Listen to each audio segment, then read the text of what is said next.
All right, so last night, I'm not sure what time it was. It's probably pretty late at night when I looked at my count for this morning. I was three sheets to the wind when I saw this comment.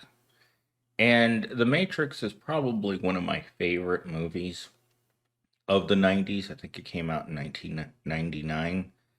But it was a thought provoking movie that at the time I didn't understand, and now I understand it even less. And this comment made me question whether or not I really understood the message of the movie. That Morpheus and Neo were actually the bad guys, and that Agent Smith was the good guy. And coming to that realization, really looking at it from that perspective, made me feel very different about the movie. Because I think I even saw this movie in the movie theater. But I remember that introductory scene where Neo is like sleeping at his desk and he gets the first contact from Trinity.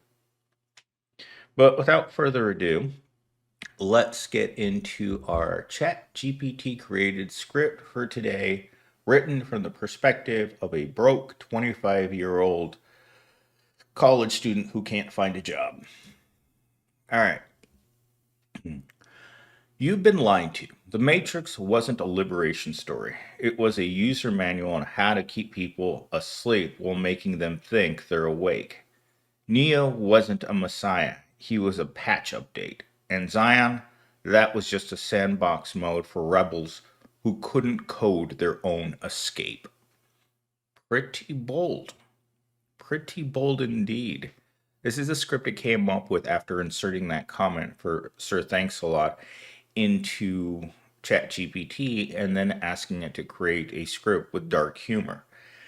And I'd have to say that I wasn't a big fan of the dancing in the Matrix.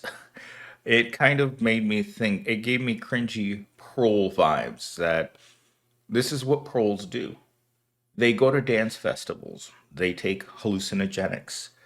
They pretend to be okay while they're dancing away, thinking that tomorrow morning Pound Town won't be waiting for them at 8 a.m. When the reality is you'll always be a slave. You're not working, you're slaving. Rebranding what it means to sell your labor to Evil Corp needs to be something that needs to be done immediately. Because you know just as well as I do that you're not thriving, that you're miserable, that the weekend is over and Pound Town is waiting because you never really left. You just went home and powered down for a couple of days. At least most of you did. Not me. I worked until almost 6 o'clock in the afternoon, and on Sunday and Saturday was one thing after another. It was nonstop chaos. The fact that I actually had a chance to meet up with Mello to eat something for like 15 minutes yesterday was actually amazing because otherwise I wouldn't have done anything but work all day. All right, let's get into talking point number one. The Matrix didn't fear Neo, it needed him. He was the reboot switch. Every version of the One is just a spiritual tech support for a system that can't stop crashing, and we eat it up like it's gospel. Well, spiritual tech support. I would consider myself to be more of a emotional tech support because throughout my entire life, I'm talking since I was a teenager, people have come to me to talk and not talk about work, talk about themselves, express how they're feeling, how they're doing, what they're thinking, how they feel about work, where they see their life going. Because if you think you have a career at work, you're lying to yourself. It's just a job. Nearly every single job in America right now is no different than working at McDonald's. There's no clear career path. There never was one. When I worked at Walmart, they always pitched the idea that anyone could become the CEO to help motivate you to work like the owner. And I just would roll my eyes at these people because these people had been so deeply indoctrinated as minimum wage workers to believe this, that it was frightening. Same thing happened when I worked at Insight. People were told that everyone gets promoted, and then you walk around on the floor of the tech support group and you see all these plastic numbers of people that are still waiting, still believing that someday they're going to be promoted. And think of this, for every 50 to 100 slaves in a place like this, there's only one overlord. Now, do you really think they're going to promote you? It's not going to happen. It's not even the carrot and dangling the carrot over your head with the stick, with the string and the stick. We all know what it is. It's just the stick, you know where. Every day it's just the stick. And I was reading something in the comments, and I noticed this about my own thoughts recently. We cannot focus on just negative things for prolonged periods of time. If you're just focused on the negative aspects of your life, you will go crazy. And I think America has gone crazy. I think the mental health crisis in this country has gotten so bad that we have to focus on something else. We can't think about all those people that drowned a couple of weeks ago in Texas. We can't think about potential World War III. We can't think about whether or not we're going to get laid off next week like Astra has been for the past year.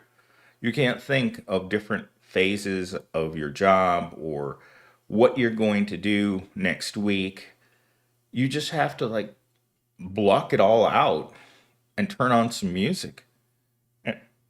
And I am not a fan of music, but this is what I've seen the pros do, is that regardless of how terrible their lives are, escapism is part of everyday life in this country. It's not like other countries in the world. Much poorer communities across the entire planet have more happiness than your average American working for an evil corporation. You know why? Because they have community, they have culture, they socialize. We as Americans don't do that anymore. I don't know the name of anyone around me, and I'm surrounded by hundreds of people in this apartment complex. I don't know the name of a single person who lives in this apartment complex. At work, you just have the people they're just little icons on your screen. That's all they are. For the most part, I've never met any of my work friends in real life. I talk to them like NPCs. That's exactly what they are. They're just NPCs. It's Monday morning. You'll get a message from another NPC. How was your weekend? And you just answer with the same stupid answer. Oh, it was amazing. We went to the lake, had a great time. And then you go back to your mindless work. It's like almost no social interaction at all. In fact, yesterday, where was I going? I was after the gym, and I was driving to the Kroger's by my house, and I was thinking about how Mello gave a homeless lady money yesterday after lunch, and I saw basically the copy and paste version of that same person asking for money in the parking lot of the Kroger's, and I took a picture and I sent it to Mello. It's like, didn't you give money to this person already? Because they were sitting outside in that 107-degree heat, just holding a sign that said that they needed money. And I asked Mello the simple question, and she just repeated what I say on this channel all the time. Why is no one helping these people? And she wrote me back my canned answer: they don't matter.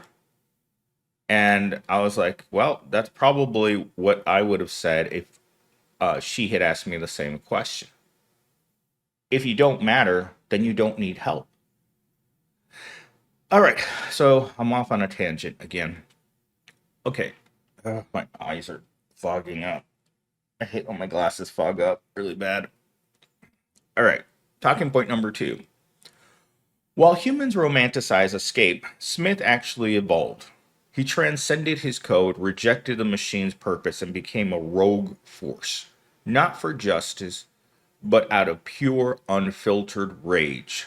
That's more human than any Zion speech.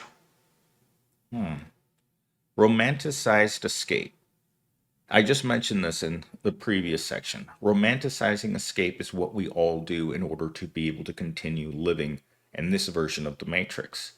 I have yet to meet a single person who doesn't think about the lottery on a regular basis. Trolls buy lottery tickets because it's their only way of believing that they can escape. They escape to a better world where they don't have to worry about money, and there's only one way to do it: the lottery. It's not hard work, it's not starting your own business, it's not anything that you can physically control to escape this version of reality that you're in, where you have a job with no purpose, no raises, nothing. It's just you, sadistic guards, and that's it. There's nothing to this life. You're forced to do this because you need money to buy food.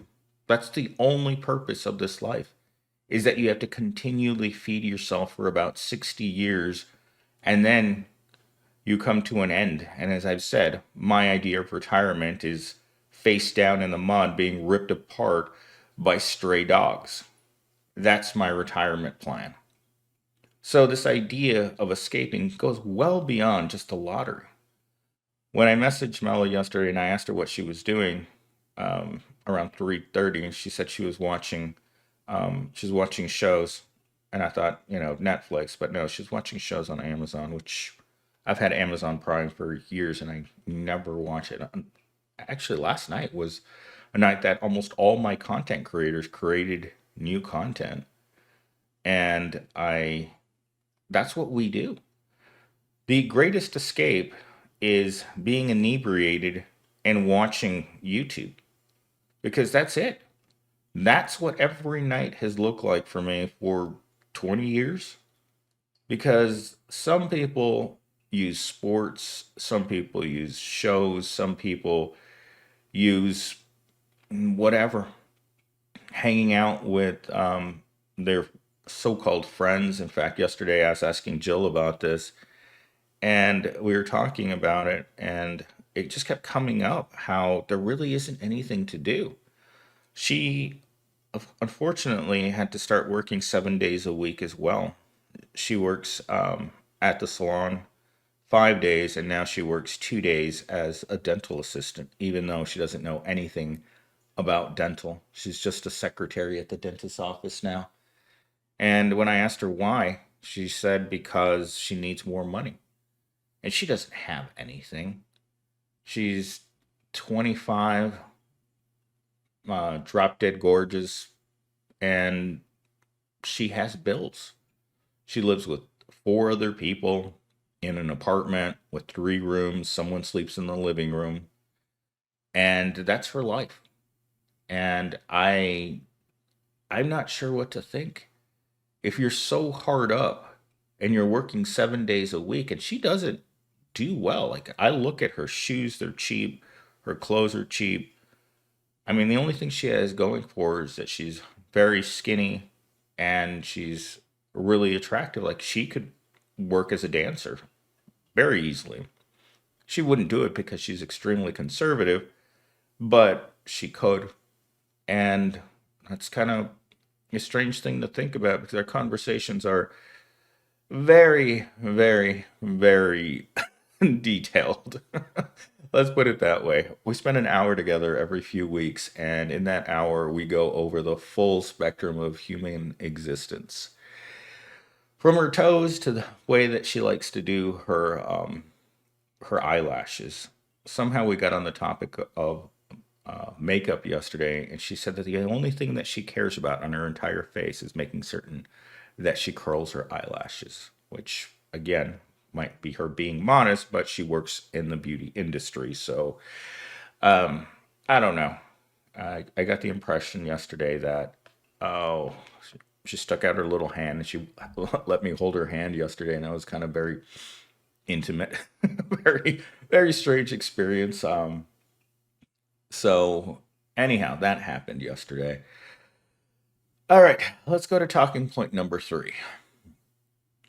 Zion wasn't salvation, it was the illusion of escape, swapping simulated steak for grimy portrage and calling it freedom is peak delusion. The red pill didn't wake people up, it reprogrammed them to serve a different control structure. So, on this channel, I have been called a black pill channel for a long time. And people ask me all the time, which color pill would you take? And for some reason, I just don't think about it. I don't think about whether or not I'm a blue pill or a red pill or what pill color guy I am. Apparently, there's a pill for everything in this world. But I don't consider myself to be a pill person. I give you the honest, gut busting honesty that only a channel like mine can offer. I don't have any corporate sponsorships. I don't care if you don't like what I say. If you want to live in your delusional state and feed yourself toxic positivity for breakfast, that's up to you. But at the end of the day, when you go back to your parole house resembling something of a cardboard box that you call a home, you must come to the realization that you're not living your best life. You're in a cage. And you will remain in that cage as long as you don't have real money. And we all know, just by looking at the statistics, real money starts at about $250,000 a year. Anyone watching this right now is probably making close to 40. Now that's a pretty big disconnect between living and slaving. But that's what you're going to make. You're going to stay right there at the minimum wage. Here in Arizona, it's about $30,000 if you can find full-time work. But even a person like Jill told me yesterday, they're cutting back her hours because there's less engagement from society. Everywhere you go, there's less engagement from society, whether it's restaurants, whether it's parks, whether it's the mall. I mean, there's one thing that I pointed out while I was at the Scottsdale Fashion Mall on Saturday, is that there was a lot of people walking around in there, but there wasn't a lot of shopping. In fact, I pointed this out to my acquaintance several times. Like, look at all these people. These people have the money to be here, but they're not spending it. They're walking around looking and looking and looking, but it was rare to see a person holding more than one bag at a time. And that tells you something, because when I was a kid, we would go to the Fiesta Mall. It was my mall when I was a kid. It's been bulldozed since then. May its soul rest in heaven and thoughts and prayers. But you would see people walking around carrying multiple bags from different stores. They'd be eating at the food court. And I'm not saying that the food court wasn't packed, because it was jam-packed yesterday. But people aren't buying as much. In fact, yesterday when I was at the salon with Jill, I walked past, they have a dozen rooms on each side of the salon where you get different treatments depending on what you want. And I would say 75% of the rooms were empty. And wherever you go in society, you can feel that people are cutting back. Yesterday when I went into the Kroger's, they only had maybe 3 cashiers total on a busy afternoon. And remember, when I was a kid, it was either Friday after work or it was Sunday after church when we did the weekly grocery shopping. And people would fill up that shopping cart. I remember as a kid seeing the shopping cart. It not only would be full, but it would also have like a hump on the top. Like it would be peaking. That's how full our shopping cart would be. You don't see that anymore. You walk into the grocery store, you throw a few items into a hand cart, and you're walking out with a bill of $100. This happened to me and Mello, I don't know, about 6 months ago. And prices have gotten worse since then. We both maybe grabbed 5 or 6 items, and we both paid almost exactly the same amount. About $60 for the little bit of stuff that we had. I mean, yesterday, I mentioned this in a previous video, we ate at Samburo. She bought 2 burritos, and I bought a salad. And our total bill together would have been around $55. And I was just like, oh my God. And it's just gotten to the point where the delusion of freedom is so almost, it almost makes me sick to think of the lack of freedom in our society, because you can't just say, you know what, I'm tired of being poor. I don't want to be poor anymore. I want to be rich. I want to live like a rich guy today. And the reality is that I'm going to skip breakfast today because there's nothing to eat here other than ramen. And that's it. So, all right, let's see what it has for us in the closing monologue. Freedom was never the goal. The containment with consent was. The matrix didn't trap your body. It hijacked your purpose and fed it back to you as prophecy. So whether you took the red pill, the blue pill, or no pill at all, you're still in the system. The only way out is to stop playing the role it wrote for you.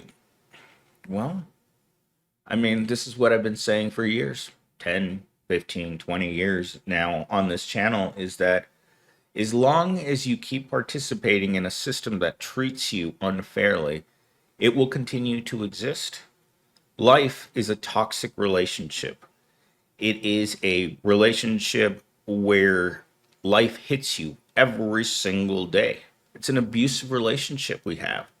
Fleece isn't sitting there tapping his watch right now while he's waiting for you to pull into the parking lot because he wants to. He has to, because he's part of the system.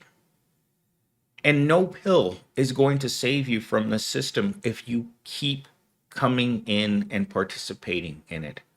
While I worked in retail, a lot of people would come into the store on Christmas Eve or on Thanksgiving Day, and they would ask the employees the same question every year: why do you have to work on Thanksgiving Day? And my response every time was, because you're here. If the corporation thinks that it can make money by being open on Thanksgiving and not allowing their employees to have a single holiday off, it will. One of the worst things you can do is work in an industry that doesn't believe in holidays. And that would be call centers. That would be any sort of retail service industry job. Well, I worked at the university for 20 years. I never got a single paid day off. I never had medical insurance. I never got a raise.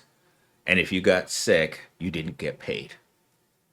That's what all of society wants to be turned into, where life is just a gig job.